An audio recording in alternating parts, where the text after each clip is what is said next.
Hi, this is Marcus, back on Lake Toba, the biggest volcanic lake in the world, with the biggest island on a lake.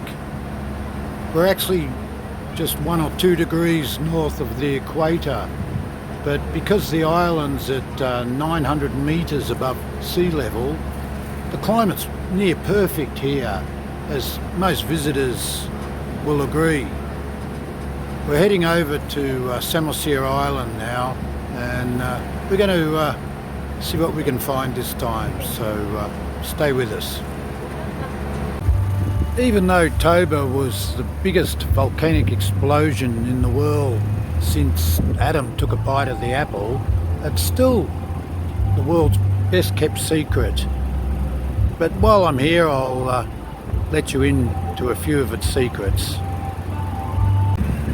Batak legend states that Lake Toba has a giant serpent living underwater, and sometimes you can see these strange ripples on the surface of the water. So even though Scotland's got its Nessie, Lake Toba's got its giant serpent called Naga. Well, here we are, coming into Tomok Harbour on Samosir Island.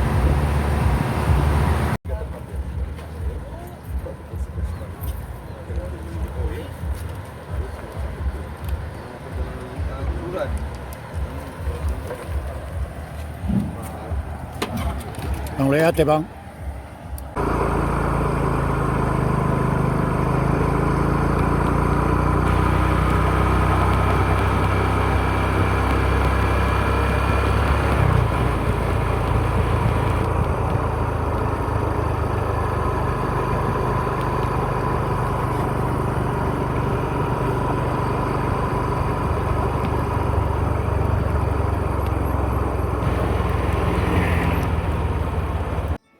We're at Huta Sialagan, which is Sialagan traditional village. So you can see the style of the traditional Batak housing, and and here's where the elders would gather and discuss the day's activities, or maybe just the gossip, or about hunting the pig yesterday or something like that. And there's a ceremonial area up here, and it's also the tourist centre, of course, where they put on a dance and a show. And but sometimes this meeting place was used by the elders to decide punishment for crimes, and if someone from outside was caught stealing a buffalo or someone's daughter or whatever, they were tried here and probably forced to admit their crime, and which they called satabi, admitting your guilt. And so then they were taken over to the execution area, and just behind us here, and of course just up here is where the old king is, and he is buried and entombed.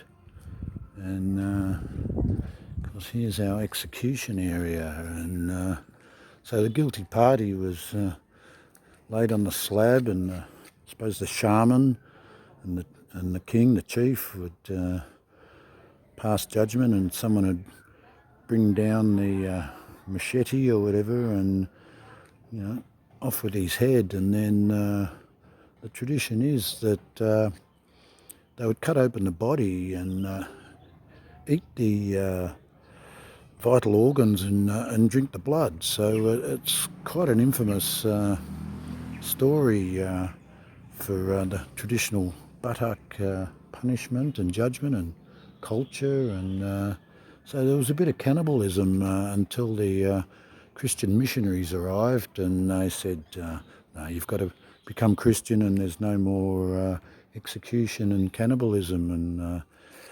they agreed in the end, but this is the tradition. So, all right, let's move on and see what else we can find.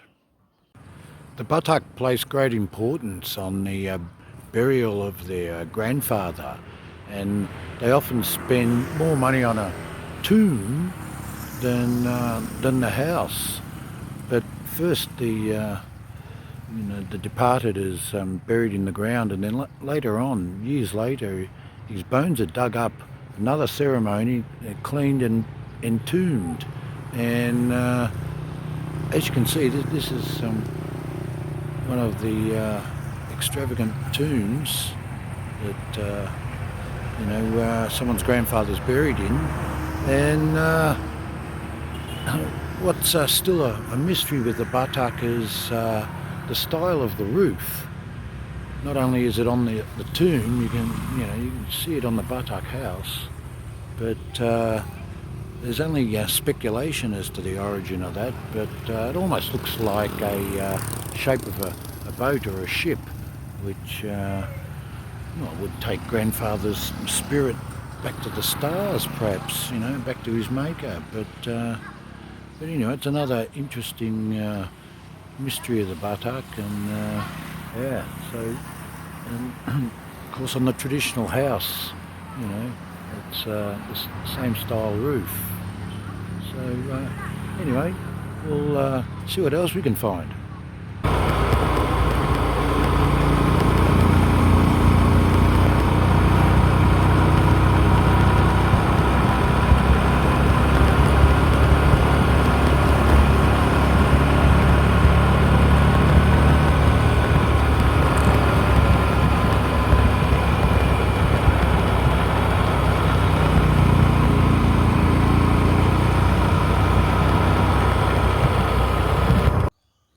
A long tradition of the Batak people here on Samosir, and well, all the Batak, is the drinking of jungle juice, which they call tuak.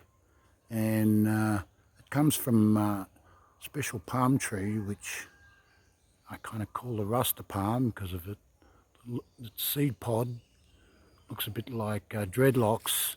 And so every day, one of the Batak guys climbs up his bamboo ladder here and up to the top, and he puts a container up near the top of the palm tree, the trunk of the palm tree, and collects the jungle juice as it drips in, and every day it's drunk fresh.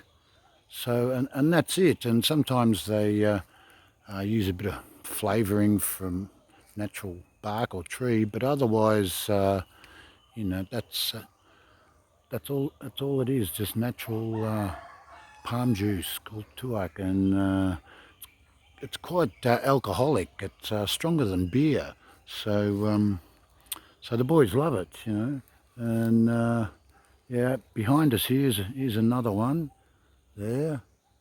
So anyway, that's part of the Batak culture. So let's have a look further on, see what we can find.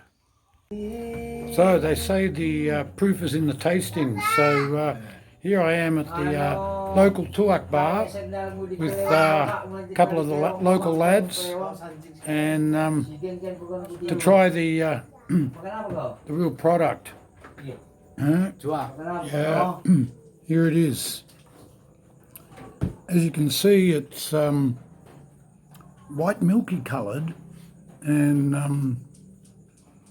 well, it's natural juice from the palm trees. So anyway, let's see how it tastes. Like Lisoi. Lisoi.